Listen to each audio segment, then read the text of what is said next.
Bienvenue, toi qui es connecté pour ta deuxième séance d'études bibliques hebdomadaires. Bienvenue, toi qui viens de découvrir récemment nos séances d'études bibliques et qui a pris la résolution de te connecter tous les mardis, mercredis et jeudis malgré le décalage horaire. Bienvenue à tous ceux-là qui nous écoutent depuis la Corée du Sud. Bienvenue à tous nos auditeurs à travers le monde parce que nous sommes écoutés au moins par une personne dans presque 80 pays dans le monde. Je remercie le Seigneur Jésus-Christ pour vos vies. Je remercie le Seigneur Jésus-Christ pour ta vie. Je le remercie d'avoir mis dans ton cœur de t'investir dans les choses spirituelles. La parole de Dieu nous enseigne dans le livre du prophète Ésaïe, dans Ésaïe chapitre 64 verset 6, la parole de Dieu dit « Tous nous sommes devenus comme un homme souillé, et toutes nos justices comme un vêtement impur. Nous nous sommes tous flétris comme le feuillage, et nos iniquités nous emportent comme le vent. » La parole de Dieu dit que toutes nos justices comme un vêtement impur, que toutes nos justices sont comme un vêtement impur devant l'Éternel. La parole de Dieu dit que quels que soient les efforts que tu fais, quel que soit ce que tu crois, que tu as déjà fait jusqu'à présent pour être conforme à la volonté de Dieu, la parole de Dieu dit que même ce que tu as déjà fait là, devant Dieu, ce n'est qu'un vêtement impur. Je ne sais pas si tu es le genre de chrétien qui s'auto-justifie. Je ne sais pas si tu es le genre de chrétien qui regarde avec mépris ceux-là qui marchent dans le péché. Je ne sais pas si tu es le genre de chrétien qui croit qu'il a déjà tellement fait la volonté de Dieu et qu'il n'y a plus rien d'autre à faire. Je ne sais pas si tu es le genre de chrétien qui continue à croire qu'il peut mériter d'aller au paradis. Mais la parole de Dieu te dit ce soir que même cette justice-là, que tu fais bien, et Dieu reconnaît ça, mais même le bien que tu fais là devant Dieu, ce n'est qu'un vêtement impur. Je remercie le Seigneur pour ta vie. Ce soir, nous allons nous conformer à une promesse que nous avons faite il y a de cela quelques mois, mais à cause de notre programme tellement chargé et à cause de ce que votre Père inspire votre frère à vous enseigner, nous avions promis de revenir sur les chapitres manquants du livre de la Genèse. Pas que nous n'avons pas enseigné là-dessus, mais à l'époque où j'enseignais le livre de la Genèse, j'étais encore seul, n'est-ce pas? Je ne pense pas que même le frère Gildas m'avait déjà rejoint, n'est-ce pas, dans le ministère, parce que j'ai commencé totalement seul. Ok, et par la suite, la sœur qui s'occupe de tous les aspects internet, n'est-ce pas, nous a rejoint, n'est-ce pas, le frère Gildas et moi, et nous n'étions pas encore vraiment structurés. Ça veut dire que comme maintenant je donne parfois les thèmes des études bibliques, avant ce n'était pas ça. Avant je prêchais seulement, et c'est en réalité la sœur qui creusait sa tête pour donner un sujet, n'est-ce pas? Elle creusait sa tête, elle me disait, oh, pasteur Christian, est-ce que le titre peut être ceci? Est-ce que le titre peut être cela? Et parfois, j'étais obligé de réécouter l'étude biblique pour pouvoir décider sur le titre. Et nous ne donnions pas les chapitres. En fait, nous n'étions pas structurés comme nous sommes maintenant. Mais avec le temps, n'est-ce pas, quand elle est venue, et après ça, le Seigneur a également envoyé le frère Pierre, nous avons commencé à avoir un peu de temps. Ça nous a maintenant permis de nous structurer. Et nous n'avions pas, nous avions omis certains, n'est-ce pas, certains chapitres au niveau des enseignements. Et il y a donc des frères et des sœurs qui reviennent, n'est-ce pas, à la charge pour nous rappeler qu'il y a des chapitres qui manquent, mais ça ne manque pas. Seulement parce que nous n'avons pas, n'est-ce pas, nommément appelé ces enseignements-là. Et c'est pour cela que nous allons revenir, n'est-ce pas, dans certains chapitres du livre de la Genèse pour répondre, n'est-ce pas, aux préoccupations d'un de vos frères. Et ce soir, nous allons, n'est-ce pas, commencer avec nous allons revenir sur les chapitres 19, 20 et 21, n'est-ce pas, du livre de la Genèse. Mais comme depuis que nous avons enseigné la Genèse, jusqu'à ce jour, n'est-ce pas, j'ai tellement grandi spirituellement, n'est-ce pas, il y a des choses, n'est-ce pas, supplémentaires que je comprends. Il ne sera pas possible que je couvre 3 chapitres de la Genèse une seule fois. Donc ce soir, même comme j'appelle ça Genèse chapitre 19, 20, 21, nous allons surtout rester dans le chapitre 19, n'est-ce pas? Et ce soir, nous allons comprendre qui sont en réalité les homosexuels, n'est-ce pas? Qui sont en réalité les homosexuels? Pourquoi Dieu les déteste tant, n'est-ce pas? Est-ce que Dieu veut nous raconter quelque chose par la haine, n'est-ce pas? Par le rejet des pédés et des lesbiennes, n'est-ce pas? Qui sont en réalité les homosexuels, pédés et lesbiennes? Ce sera le sujet de l'étude biblique de ce soir. Mais avant toute chose, avant de nous aventurer à utiliser la chair et le sang pour enseigner les princes et les princesses que vous êtes, nous allons d'abord nous assurer de la présence de notre patron dans ce studio. Mais comme notre patron n'est pas un patron ordinaire, comme il est Dieu, comme lui c'est Jésus-Christ de Nazareth, nous allons lui dérouler le tapis rouge et nous allons demander à tous les autres qui se trouvent dans les cieux, qui se trouvent sur la terre, sous la terre et sous la mer, de cette terre, le temps pour nous d'accueillir dans ce studio Jésus-Christ de Nazareth. Gardez l'écoute. À tout à l'heure.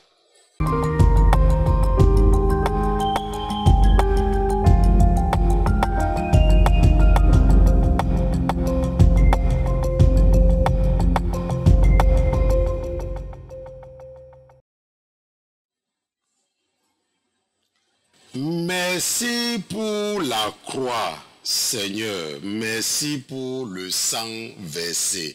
Digne es-tu, agneau de Dieu, digne es-tu, Seigneur Jésus. Merci. Merci, merci. Merci mon Dieu, mon roi, pour le sacrifice. Merci.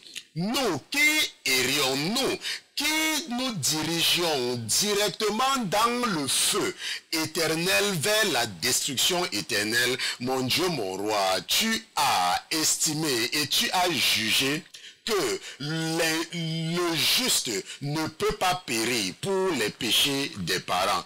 Tu as jugé par ta propre volonté, sans aucune manipulation, sans aucune pression, mon Dieu, mon roi, que tu ne peux pas détruire ta propre création et qu'il fallait trouver un moyen de rachat. Qu'il fallait donner l'opportunité à ceux qui vont croire en toi d'être épargnés de la destruction éternelle et de pouvoir vivre pour l'éternité avec toi, toi qui as tout prononcé à la création, toi qui était avant le temps, toi qui as décidé de commencer le temps, et toi qui as désigné la fin du temps, et toi qui seras là même après la fin du temps. Car tu es Alpha et tu es Oméga. Tu n'as pas de temps, tu n'as pas de fin, tu n'as pas de commencement, tu n'as pas de fin. Car tu étais au commencement, ce commencement que toi seul tu connais, ce commencement que nous ne pouvons même pas comprendre, même si nous faisions les efforts de chercher à comprendre où ce commencement se trouve. Mais tu es le commencement. Et parce que tu es le commencement, et parce que tu nous as créés au commencement du temps, le temps qui est limité, mon Dieu, mon roi, nous prions ce soir que tu considères que notre raisonnement et notre compréhension est aussi limitée dans le temps et dans l'espace. Mon Dieu, mon roi, comment une créature limitée peut-elle comprendre l'esprit? Complètement l'esprit de celui qui est sans limite. Comment pouvons-nous te comprendre? Seigneur Jésus, comment pouvons-nous faire ta volonté, toi qui es sans limite, nous qui sommes limités dans le temps et dans l'espace? Mon Dieu, mon roi, conscient de cela, nous te prions de ne pas utiliser une échelle très élevée pour pouvoir nous juger. Nous te prions de considérer nos faiblesses et nous te prions de regarder juste les efforts que nous nous faisons pour chercher à te comprendre.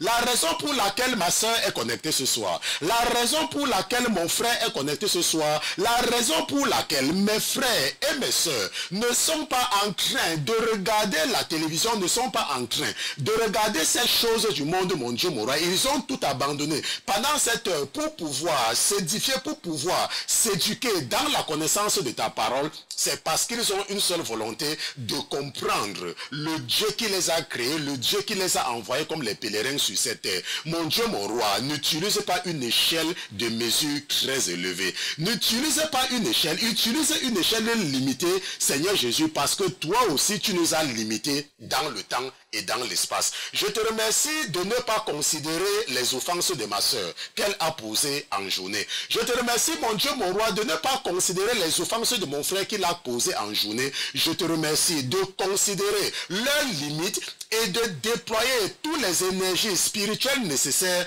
pour pouvoir les aider à atteindre un niveau acceptable et un niveau qui peut leur permettre d'être acceptés par ton Père et hériter de cette demeure, de cette maison, de cet endroit, de ce lieu que tu as préservé et que tu as gardé pour ceux-là qui auront cru en toi. Je te dis merci, Seigneur Jésus, pour ta présence ce soir parmi nous. Je te remercie également d'avoir reçu avec faveur la requête que ton serviteur, le frère, a dirigée vers toi ce soir, mon Dieu, mon roi. Je prie également que tu prennes le contrôle de mon âme et de mon esprit afin de pouvoir enseigner mes frères et mes soeurs dans un langage qu'ils vont certainement comprendre, dans un langage des créatures limitées, surtout pas dans un langage divin, encore moins dans un langage angélique. Mon Dieu, mon roi, nous ne sommes que des humains et toi, tu es Dieu. Merci de nous parler dans un langage simple. Merci d'ouvrir notre entendement. Merci, mon Dieu, mon roi, de nous sanctifier, de nous purifier et nous rendre ainsi dignes d'être identifiés comme les enfants du Dieu d'Abraham, les enfants du Dieu d'Isaac, les enfants du Dieu de Jacob. Nous te disons merci pour ta miséricorde. Au nom de Jésus-Christ, ton serviteur et tes enfants d'une seule voix, nous te disons Amen, amen, amen, amen. Donc nous remercions Dieu pour Jésus-Christ, nous remercions Jésus-Christ pour sa présence parmi nous ce soir. Nous le remercions parce qu'il est Dieu. Nous le remercions parce que ce n'est que l'Esprit de Dieu qui peut nous changer, ok? Parce que ce n'est que Dieu qui nous a créés. Il n'y a pas quelque chose, n'est-ce pas, que nous pouvons faire pour être changés. Il n'y a pas. Ok, il n'y a pas quelque chose que tu peux faire. Tu dis, oh, pasteur Christian, je ne vais plus faire ceci. Oh, pasteur Christian, je vais commencer à aimer ma femme. Oh, pasteur Christian, je vais commencer à me soumettre à mon mari. Tu ne peux pas. N'est-ce pas? Ce n'est pas possible. La seule personne qui peut te permettre d'être une femme soumise, la seule personne qui peut te permettre d'aimer ta femme, la seule personne qui peut te permettre d'avoir horreur du péché, ce n'est que la personne qui t'a créé. Est-ce que tu comprends? Je veux et je suis en train d'insister depuis quelques semaines sur ce concept pour, n'est-ce pas, t'empêcher de faire les efforts inutiles. Tu ne peux pas. Est-ce que tu ne peux pas? Lorsque la chanson, n'est-ce pas, d'introduction passait, ça me rappelait tout ce temps-là que j'ai passé sous chimiothérapie. N'est-ce pas? C'est une chanson, et malheureusement, je ne la connaissais même pas en français à l'époque. N'est-ce pas? Je connaissais ces chansons en anglais. N'est-ce pas? Thank you for the cross, Lord. N'est-ce pas? Thank you for the cross. Et j'aimais tellement ces chansons. Cette chanson, n'est-ce pas, m'aidait tellement, et que lorsque j'ai commencé, quand j'étais en train de faire le répertoire des chansons qui devaient passer à la radio, je suis tombé sur ces chansons en français. Et chaque fois que j'écoute ces chansons, n'est-ce pas, ça me rappelle toujours des mauvais souvenirs. Je peux dire mauvais souvenirs, je peux aussi dire bien, parce que c'est pendant la même période que le Seigneur a eu pitié de moi, n'est-ce pas? Je dis bien pitié.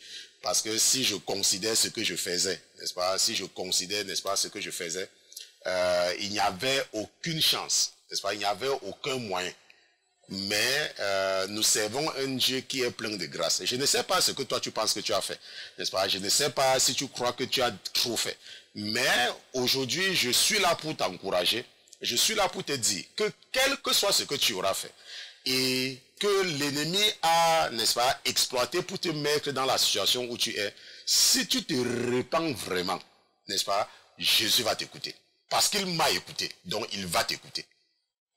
Si tu te répands vraiment, si tu as un membre de ta famille qui est à l'hôpital depuis des mois, si tu as un membre de ta famille qui est désespéré, s'il y a quelqu'un qui est malade dans ta famille en ce moment, je te conseille de lui faire écouter ceci. Ça veut dire que prends ça, ça sera disponible en audio. fais écouter cela, n'est-ce pas, à cette personne qui est sur le lit de l'hôpital et je te garantis que cette personne va être guérie. Il n'y a absolument rien. Qu'est-ce que tu as fait? Tu n'as rien fait. N'est-ce pas? Moi, mes parents m'amenaient chez les marabouts. N'est-ce pas? Moi-même, je faisais des choses terribles. Ok? Mais quand je suis tombé malade et que j'ai pensé à ce Dieu-là que je croyais connaître, mais en réalité que j'étais berné parce que j'étais sous placebo, je me suis quand même rappelé qu'il y a un Dieu. Je me suis rappelé qu'il y a un certain Jésus. Je me suis mis sur mes genoux et j'ai prié. Mais comme je ne savais pas prier, il a trouvé le moyen de déplacer une femme. Ok, c'est pour ça que j'ai beaucoup de respect pour les femmes et que j'utilise beaucoup les femmes dans mon ministère. Même comme la femme ne prêche pas, mais j'utilise parce que les femmes ont beaucoup de potentiel. N'est-ce pas? Il a utilisé une femme, n'est-ce pas, afin de venir créer un moyen. Parce que Dieu est Dieu. Ok, et par la suite, il a béni cette femme-là de toutes les façons. Ok, parce qu'elle avait fait un travail merveilleux. Donc ce soir, nous allons donc étudier qui sont en réalité les homosexuels, n'est-ce pas? Ici, là, nous entendons les PD et les lesbiennes, n'est-ce pas? Pendant que nous sommes dans les chapitres 19, 20 et 21, n'est-ce pas? Qui sont en réalité les homosexuels. Allons directement dans Genèse chapitre 19, nous allons lire des versets 1 à 16. Genèse chapitre 19, nous lisons des versets 1 à 16. La Bible dit, « Or, sur le soir, les deux anges arrivaient à Sodome.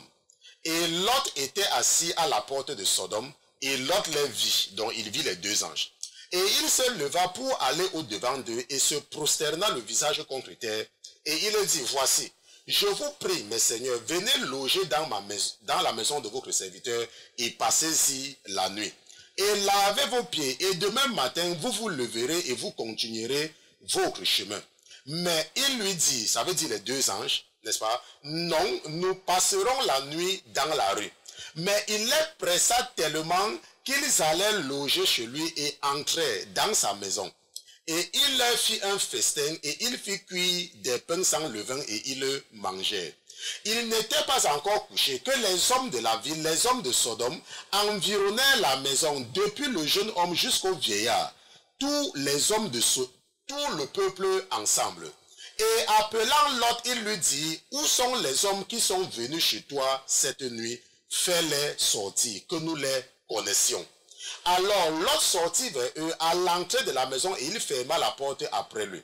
Et il leur dit, je vous prie, mes frères, ne faites point le mal. Voici, j'ai deux filles qui n'ont point connu d'homme. Je vous les amènerai et vous leur ferez ce qui vous plaira. Seulement, ne faites rien à ces hommes, puisqu'ils sont venus à l'ombre de mon toit. Mais il lui dit, retire-toi de là. Puis, il dit, cet homme-là est venu ici comme étranger et il se mêle de juger. Eh bien, nous te traiterons plus mal qu'eux. Et pressant Lot violemment, ils s'approchèrent pour enfoncer la porte. Mais ces hommes, ça veut dire que les anges, n'est-ce pas, avançant leurs mains, firent rentrer Lot vers eux dans la maison et fermèrent la porte. Puis ils frappaient d'éblouissement les hommes qui étaient à l'entrée de la maison, depuis le plus petit jusqu'au plus grand.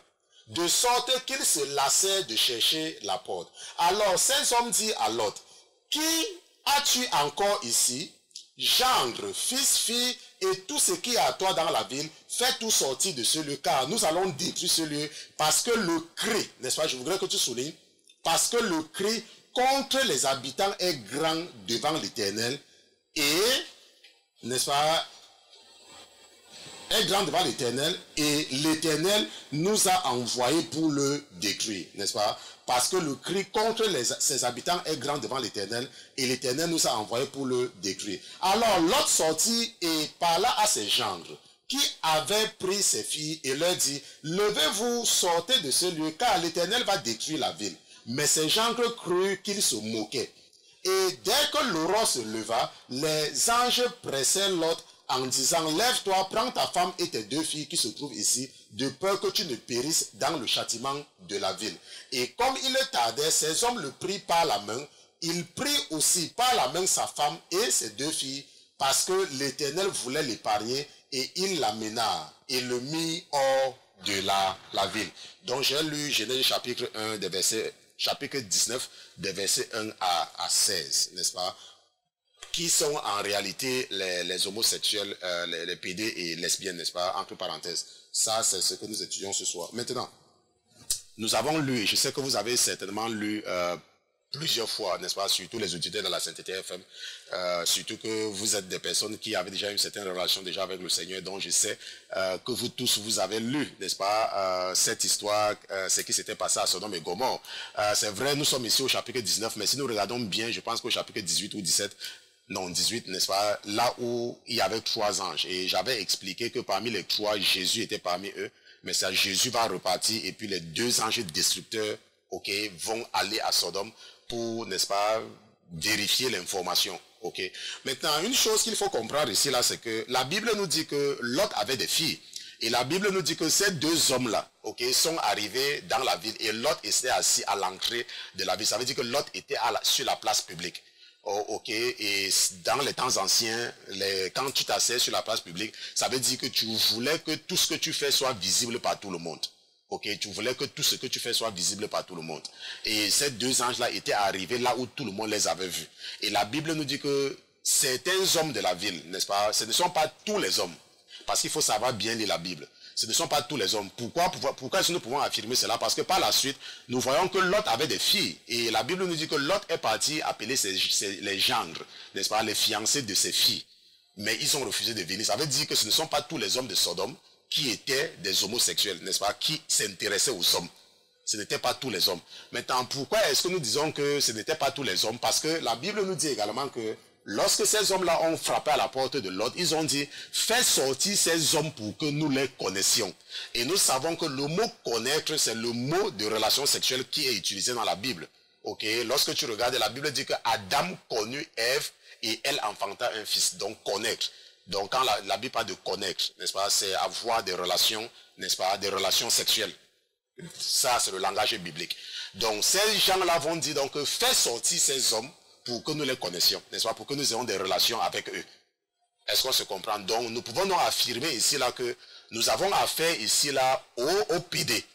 Ok, nous n'avons pas affaire ici aux lesbiennes, mais nous allons comprendre que c'est le même esprit de toutes les façons, parce que c'est la relation entre les gens du même sexe. Nous allons comprendre cela. Donc ça, c'est ce qui se passe à Sodome. Est-ce qu'on se comprend? C'est ce qui se passe à Sodome et à Gomorrhe et certaines villes, n'est-ce pas, aux alentours. Maintenant, ce qu'il faut comprendre, c'est que Lot est le neveu d'Abraham.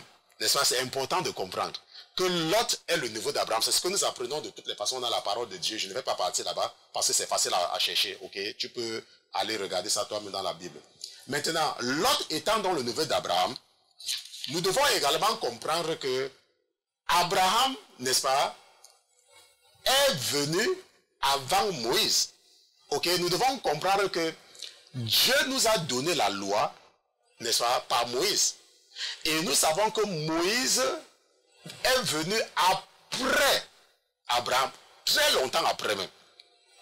Parce que si nous regardons, la Bible dit qu'Abraham a engendré Isaac, Isaac a engendré Jacob, Jacob a engendré Lévi, n'est-ce pas? Lévi a engendré, n'est-ce pas, la mère, ok, de Moïse.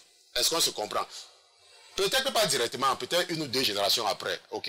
Donc, nous voyons donc que Moïse vient après, c'est ce qui est important pour le moment. Je n'ai pas envie de m'attarder sur les enfants de Lévi, ok.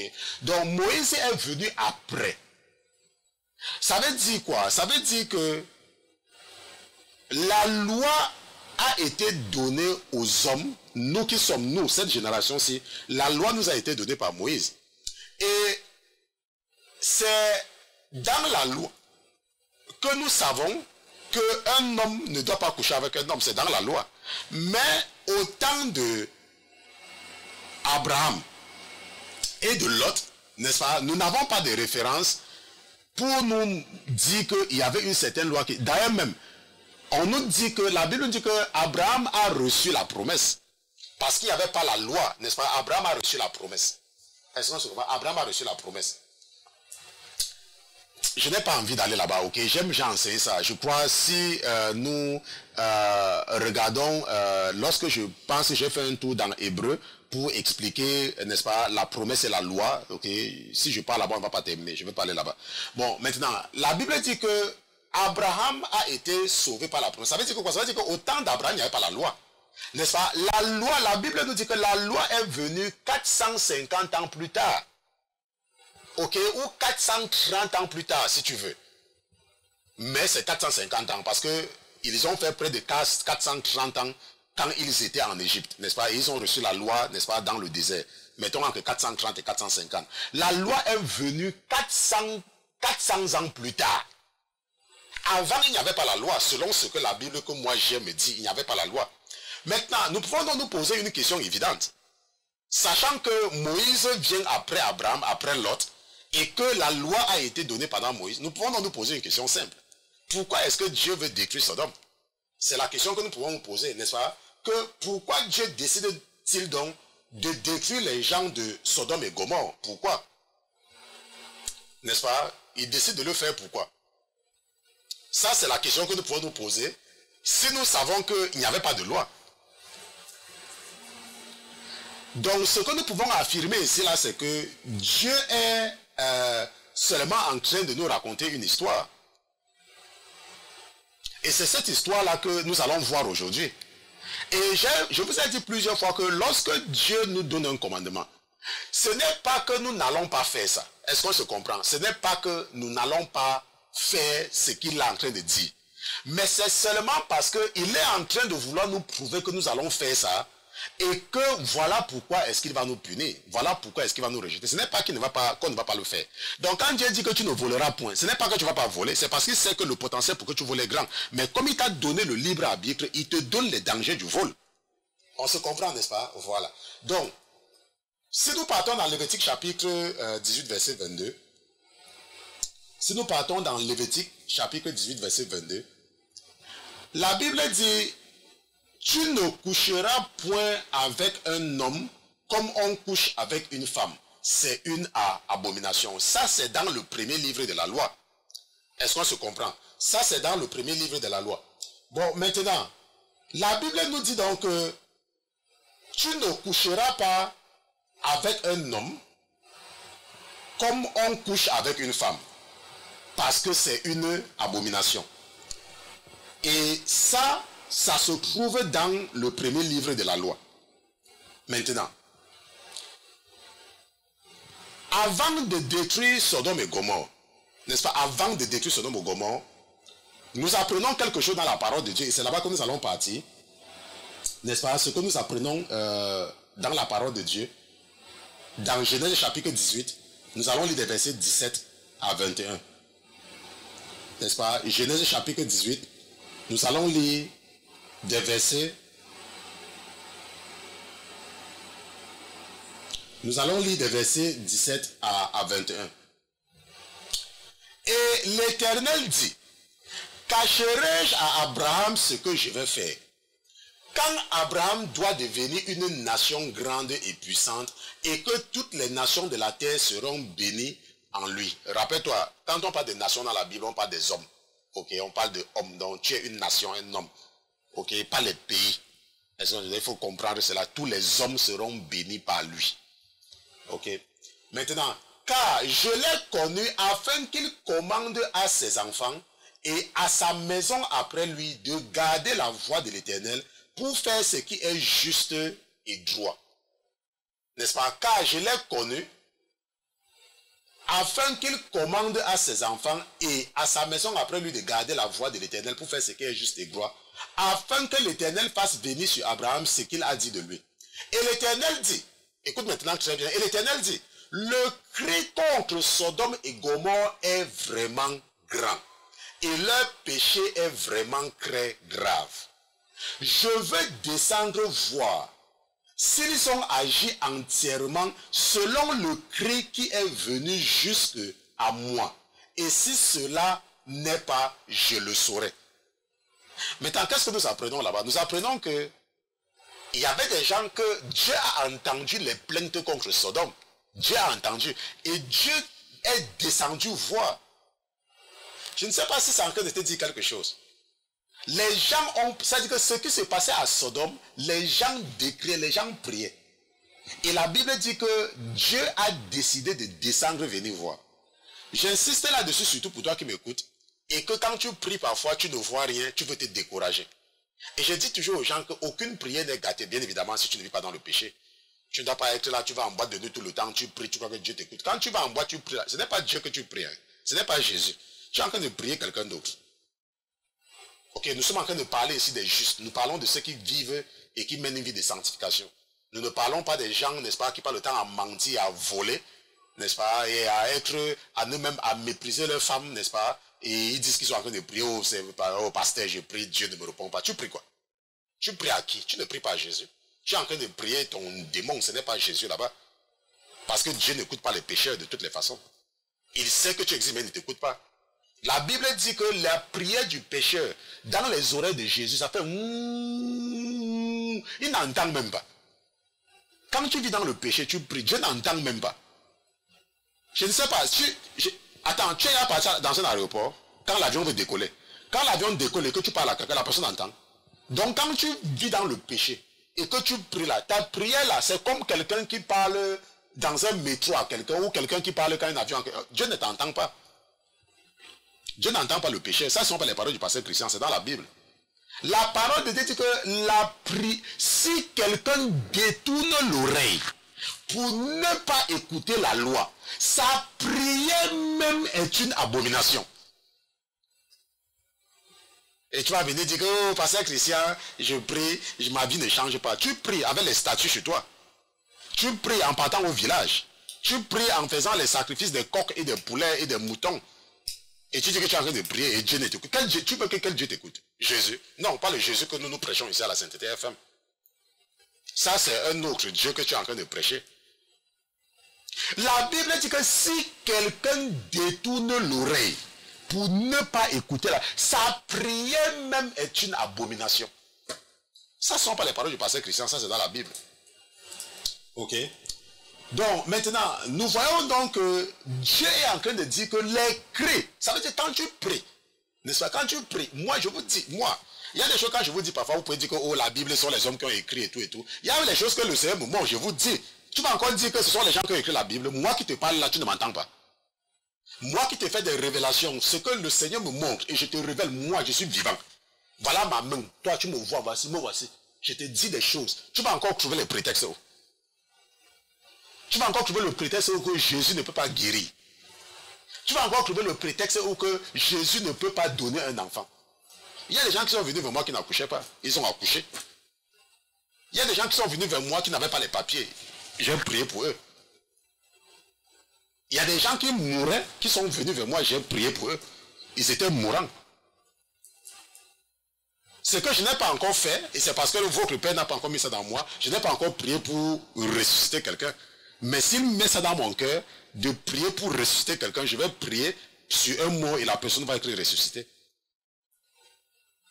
Ça, c'est ce que Dieu peut t'accorder quand tu mènes une vie de sanctification.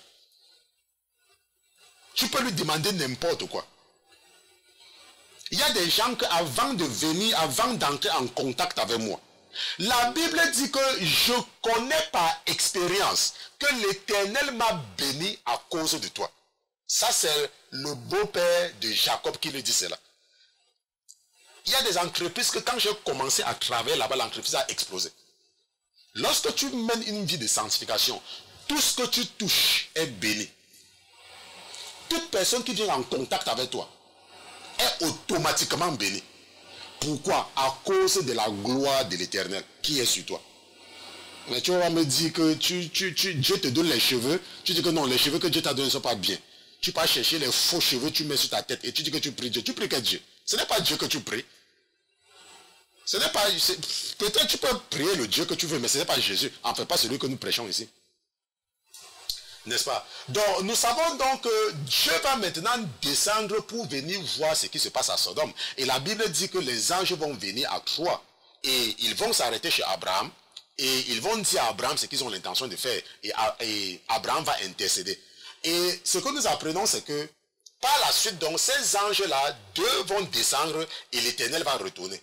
Ok, et ces deux vont aller donc, ça c'est une confirmation que lorsque quelque chose se passe, n'est-ce pas, Dieu vient d'abord s'assurer que c'est vrai. Il envoie les enquêteurs. Et si c'est très grave, lui-même il descend sur le terrain. Ce n'est qu'une histoire que Dieu nous raconte avec les procureurs, les avocats et tout. Je vous ai expliqué ça ainsi plusieurs fois. Ok, maintenant, si nous réfléchissons très bien, n'est-ce pas, rappelez-vous que, je vous ai dit tout à l'heure que, au temps de Lot, il n'y avait pas la loi. N'est-ce pas? Au temps de Lot, il n'y avait pas la loi. Maintenant, et nous avons posé la question que, maintenant, qu'est-ce qui fait donc que Dieu peut détruire Sodome? Qu'est-ce qui se passe là-bas qui est tellement abominable? Qu'est-ce que Dieu veut nous raconter en réalité? Maintenant, si nous partons dans Matthieu chapitre 22, nous allons des versets 35 à 40, n'est-ce pas?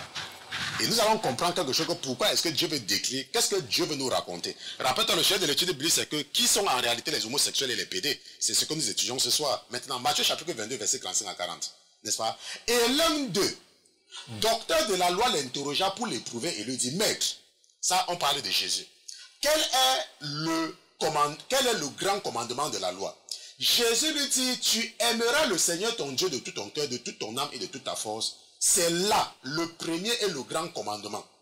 Et voici le second qui lui est semblable. Tu aimeras ton prochain comme toi-même. Tu aimeras ton prochain comme toi-même. De ces deux commandements dépendent toute la loi et les prophètes. De ces deux commandements dépendent toute la loi et les prophètes. N'est-ce pas? Voilà ce que Jésus avait répondu.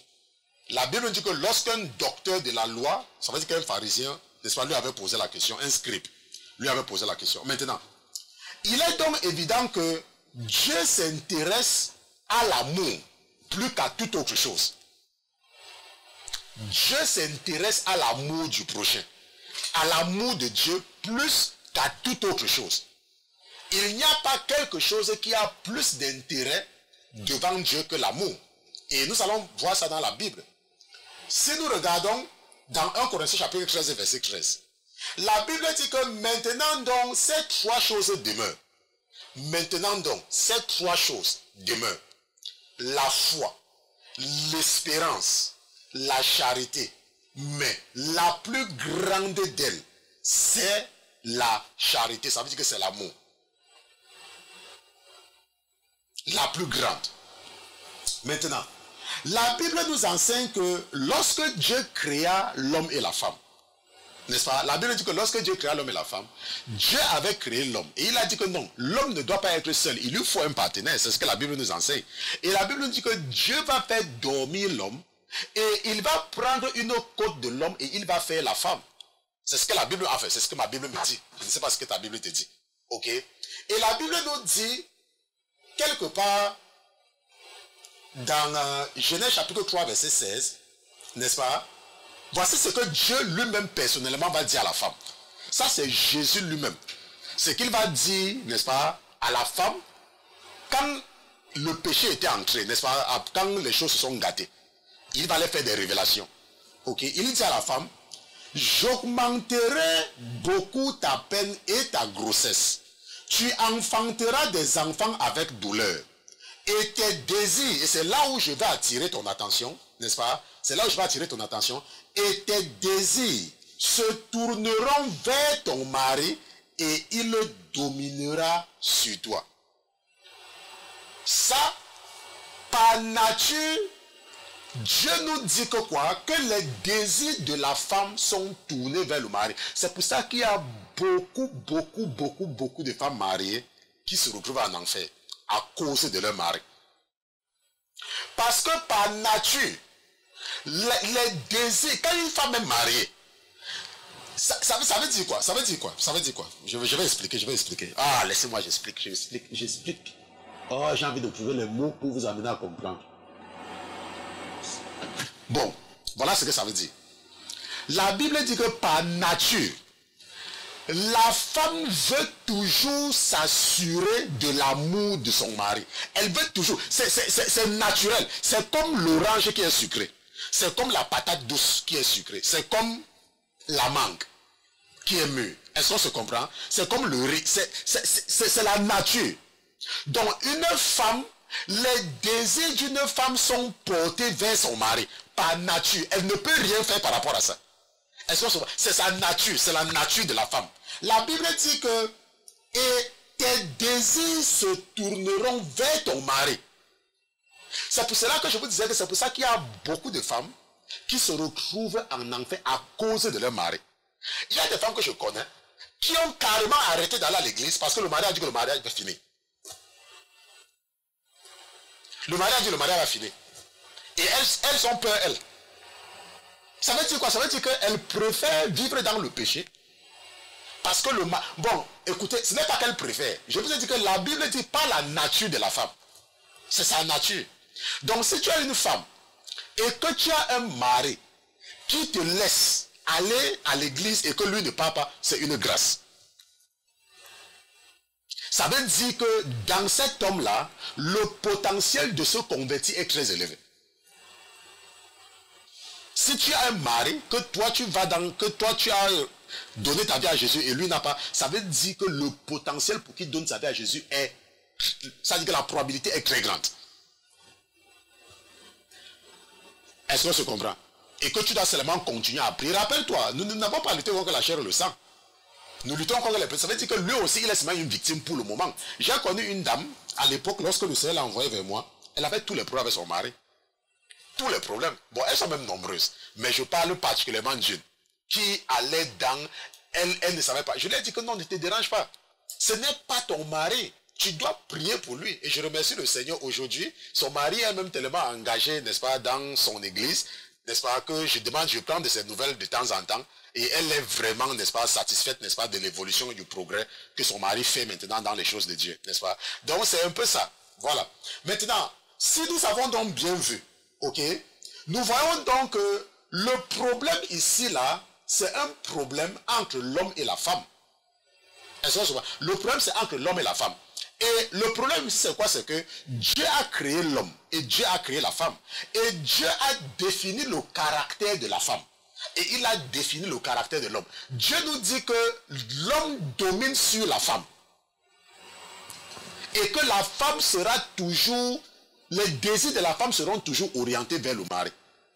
Maintenant, qu'est-ce que cela veut dire? Cela veut dire que lorsque nous sommes dans une relation homosexuelle, ça veut dire que lorsque nous avons un homme qui couche avec un homme, dans cette relation-là, il y a un homme qui est considéré comme la femme. Mais c'est un homme, mais qui est considéré comme la femme. Et il y a un homme qui est l'homme. Est-ce que c'est vrai? Il y a un homme qui est homme. Et il y a un autre qui est considéré comme la femme. Ça veut dire quoi? Ça veut dire qu'il y a déjà ici une anomalie spirituelle. Parce que ce n'est pas conforme à la volonté de Dieu. On se comprend. Parce que là, nous venons de voir dans Genèse chapitre 3, verset 16 que Dieu a dit que l'homme doit dominer sur la femme.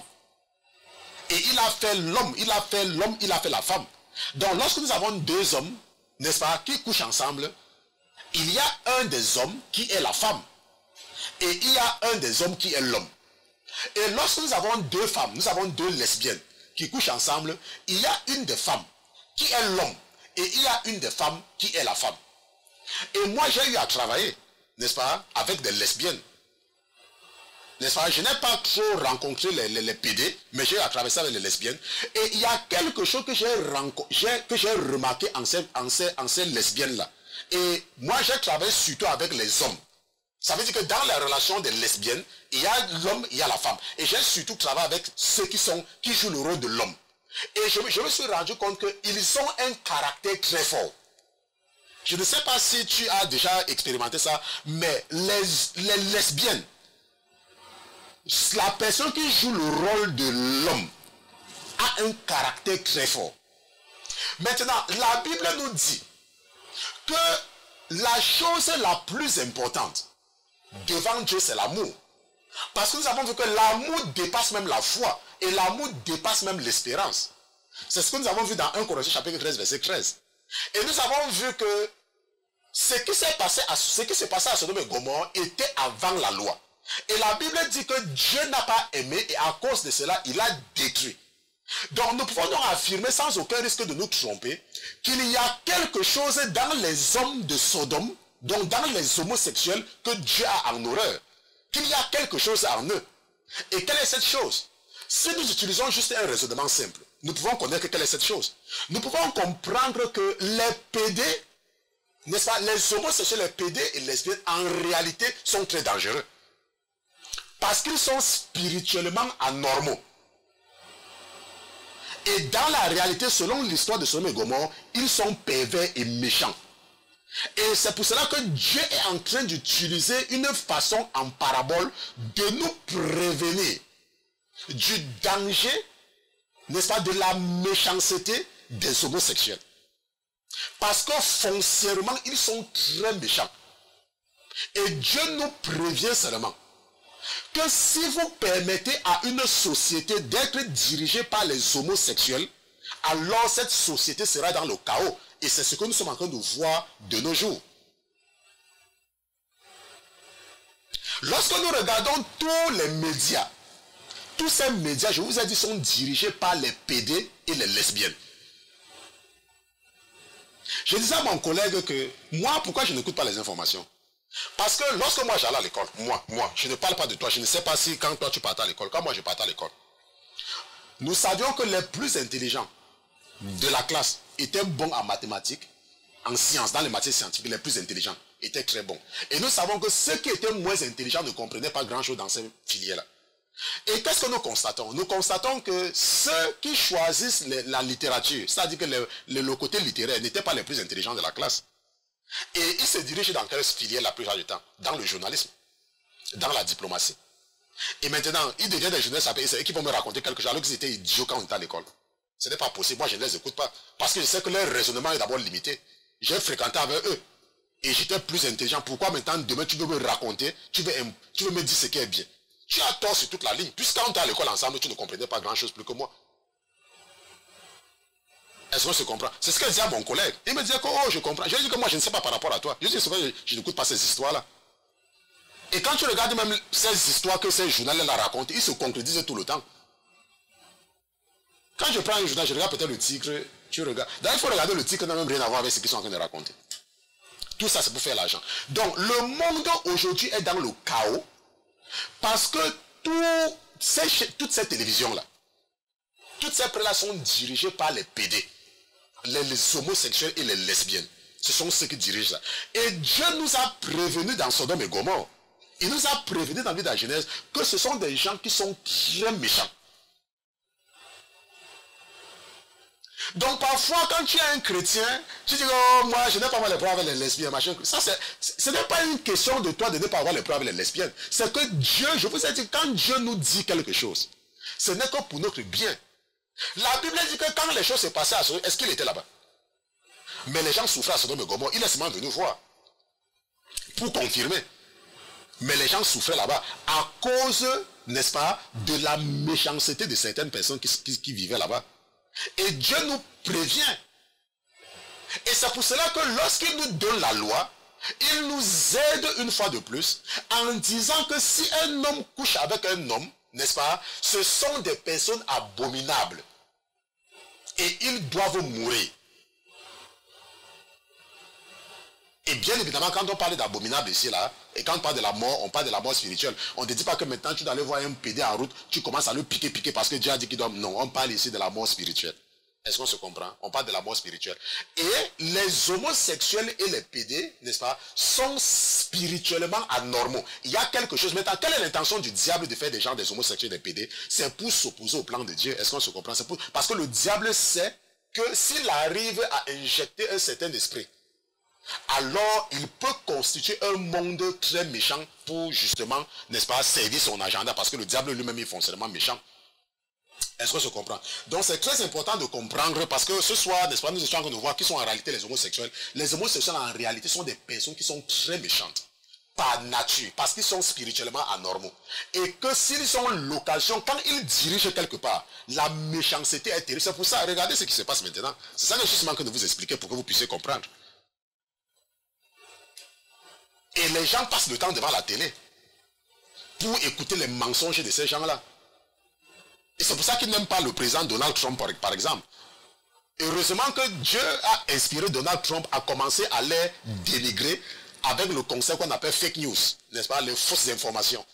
Et de moins en moins, les gens croient en eux, parce que les gens maintenant essaient de savoir qu'ils racontent même toujours le mensonge. Et je disais à mon collègue que la raison pour laquelle les gens sont contre le président Donald Trump, parce que Donald Trump n'est contrôlé par personne. Personne ne le contrôle. Donc il n'est là pour jouer le rôle. Lui, il a suffisamment de moyens. C'est comme moi. Moi, je vous parle sans chercher à faire plaisir à une personne, parce que je ne dépends de personne. Il y a des gens qui font des dons à mon ministère, n'est-ce pas? Et la plupart du temps, ce sont des personnes anonymes, des personnes qui aiment vraiment Dieu. Mais si je dépendais de vous, ok, pour dire que oh, vous allez envoyer l'argent tous les mois pour qu'on puisse payer les factures du loyer, payer, n'est-ce pas, les factures de la radio et tout, je devrais être obligé de raconter des choses qui vous plaisent. Comme il y a les gens qui aiment seulement écouter les messages qui, là où on ne les accuse pas. Il y a des gens, pour écouter un message, il ne faut pas que le message parle d'eux. Tu vas atterrir avec les deux pieds là où Mark Jackson se trouve. N'est-ce pas?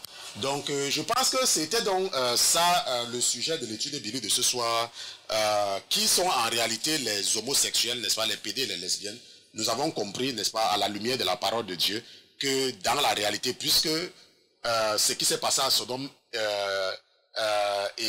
précédait la loi, donc ce n'était pas sur la base de la loi, mais c'était sur la base de quelque chose qui est la chose la plus importante, ça veut dire que l'amour. Et nous avons donc compris que les homosexuels, en fait, n'ont pas l'amour. Ce sont des gens qui sont méchants. Et quand ils prennent le contrôle d'un endroit, d'un pays, d'une ville, n'importe quoi, c'est la méchanceté totale.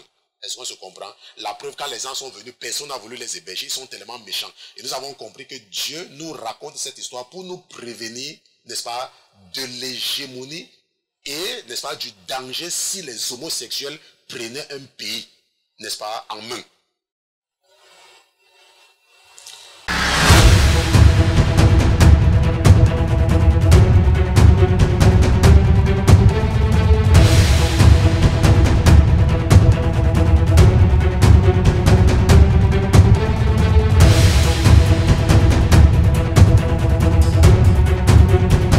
Bon, pasteur, j'ai une question. Nous allons répondre ce soir à la question, je ne sais pas si c'est de la sœur, je crois que c'est de la sœur. Ok. Pasteur, j'écoute actuellement les études bibliques sur le livre de Josué, chapitre 13, 14 et 15. Vous parlez des principautés qu'il y a dans chaque continent, dans chaque pays, dans chaque ville, etc. Vous voulez dire que nous sommes entourés de démons, peu importe l'endroit où nous allons vivre. Merci. Lorsque nous étudions, ouais, en fait c'est sa question, n'est-ce pas? Ça c'est là où je voulais déjà répondre. Donc en fait la question de la sœur ici, elle dit, pasteur, j'écoute entièrement les études bibliques sur les livres de Josué, chapitre 13, 14 et 15. Vous parlez des principautés qu'il y a dans chaque continent, ville, pays, ainsi de suite. Vous voulez dire que nous sommes entourés de démons, peu importe l'endroit où nous allons vivre. Ça c'est lorsque nous faisions l'étude biblique sur le livre de Josué. Je vous ai dit ça en introduction, qu'il y a beaucoup de gens qui reviennent à la charge, et vous comprenez pourquoi nous sommes retournés dans le livre de la Genèse. Parce que je pense que lorsque nous étions dans Josué, nous étions déjà conscients de ce problème. Et nous mettions les chapitres ensemble, ce qui fait qu'on ne couvrait pas tout, mais c'était pour faire savoir aux gens qu'on a quand même parlé de ça. Okay? Donc ce que la sœur dit ici, c'est parce que lorsque j'ai enseigné cela, et quand je suis arrivé dans les chapitres 13, 14 et 15, lorsque nous regardons les chapitres 13, 14 et 15 surtout, nous voyons que ça concerne le partage. Les enfants d'Israël sont déjà entrés à la terre promise, qui ne faut pas confondre avec le paradis, ok? Je vous ai dit que la terre promise, c'est la situation de stabilité. Le paradis, c'est là où tu vas vivre pour l'éternité, à la fin du temps, quand le temps va finir. Parce que nous savons que le temps commence quelque part et le temps s'arrête. Mais quand le temps va s'arrêter, il y a une période qui va venir après le temps. On ne sait pas comment ça va s'appeler. Peut-être ça va s'appeler AA. Peut-être ça va s'appeler OOO. On ne sait pas encore. Dieu n'a pas encore donné un nom à cela. Mais ça, c'est Oméga, n'est-ce pas? Et après le temps là, après le temps, nous allons vivre. Ceux qui, bien sûr, vont marcher dans la sanctification et qui seront en paix avec tout le monde. Parce que c'est ce que la Bible nous dit. Donc, nous avions donc vu dans cette partie-là que, ici, là, on est en train de partager, n'est-ce pas, la terre promise aux tribus. Et pendant que j'enseignais cela à l'époque, je ne sais pas, parce qu'il fallait que je relise encore ces chapitres-là, nous avons vu que lorsque les enfants d'Israël arrivaient quelque part, cet endroit était déjà occupé par certaines personnes, par les Cananéens, n'est-ce pas? Par les Cananéens ou les Éviens ou les Étiens ou les Girgasiens ou les Jébousiens. L'endroit était déjà occupé et il les chassait. Il chassait ceux qui étaient déjà là. Et je pense qu'à l'époque, j'avais choisi le parallèle. Je me rappelle que je n'ai pas réécouté. Je suis seulement en train de vous dire ce qui est. même si je n'ai pas réécouté, je vais toujours redire la même chose. Maintenant, ce qu'il faut comprendre, c'est que la Bible dit que nous n'avons pas à lutter contre la chair et le sang. Nous avons à lutter contre les principautés, contre les dominations. Maintenant, Dieu est en train de nous raconter une histoire par rapport au pays. N'est-ce pas? Lorsque nous regardons à la tête d'un pays, qu'est-ce que nous avons? Nous avons un président. Et après le président, nous avons quoi? Nous avons les ministres. Et après cela, nous avons quoi? Nous avons, n'est-ce pas, les secrétaires ou ainsi de suite, ainsi de suite, ainsi de suite, ainsi de suite. Maintenant, même au niveau des quartiers, n'est-ce pas, même au niveau des villes, nous avons des maires. Et après les maires, nous avons les chefs de bloc. Les chefs de bloc, nous avons les chefs de famille. Les chefs de famille, nous avons les réunions familiales et tout, et tout, et tout. Ça, Romains chapitre 1 nous dit que car les perfections invisibles de Dieu, sa puissance éternelle et sa divinité se révèlent, n'est-ce pas, à l'œil nu lorsqu'on les concède dans son ouvrage. Ils sont donc inexcusables, n'est-ce pas, ceux qui ne veulent pas croire en Dieu. Ok, c'est ce que Romain nous dit. Donc Dieu est en train de nous raconter quelque chose par tout ce qui nous entoure. Tout ce qui nous entoure, c'est une façon pour Dieu de nous raconter quelque chose. Et dans Josué, nous avons vu qu'il y avait déjà les gens qui occupaient, n'est-ce pas, le territoire à l'arrivée des enfants d'Israël, n'est-ce pas, les enfants de, n'est-ce pas, les tribus, les 12 tribus. À leur arrivée, ils trouvaient déjà les gens là-bas. Donc, ce qu'il faut donc comprendre, c'est que dans chaque pays, dans chaque ville, dans chaque continent est sous l'autorité d'un démon. Et ce démon-là a sous lui un autre démon qui est responsable des pays. Est-ce qu'on se comprend? Le Cameroun, il y a un démon qui est le chef démon du Cameroun, de la Côte d'Ivoire, du Sénégal, de la France, des États-Unis, ainsi de suite. Est-ce qu'on se comprend?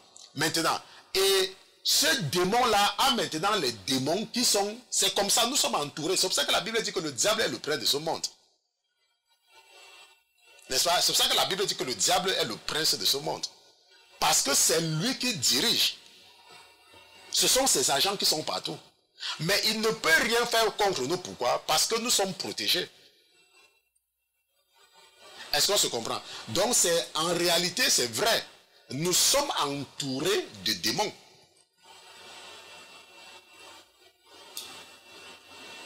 Je me rappelle lorsque le Seigneur avait commencé à ouvrir mes yeux, si je ne me trompe pas, lorsqu'il avait commencé à me parler en songe, j'avais prié pour une sœur qui traversait une période très difficile. Elle était enceinte et elle passait le temps, n'est-ce pas, les serpents passaient le temps à coucher avec elle.